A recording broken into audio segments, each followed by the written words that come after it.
भाजपकडे कार्यकर्ते आणि मतदार नाहीत असं संजय राऊत यांनी म्हटलंय। भाजपकडे फक्त चोरलेले गद्दार नेते आहेत असं राऊतांनी म्हटलंय।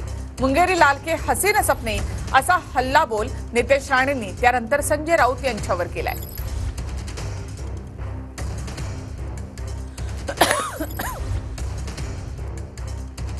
भारतीय जनता पक्ष जमिनीवरून पूर्णपणे नष्ट झालेला आहे।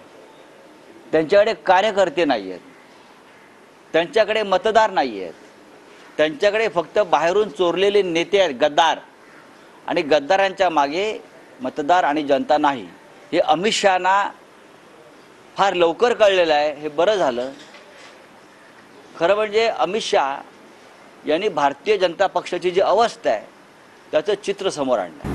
संजय राजाराम राऊतला मुंगेरी लाल की हसीन स्वप्ने पडत होते की भारतीय जनता पक्षाकडे तळागाळात कार्यकर्ते राहिलेले नाहीत आणि म्हणूनच अमित शाह साहेबांनी बूथ लेवलचे उबाटा आणि तुतारीचे कार्यकर्ते फोडा असं सांगितलं।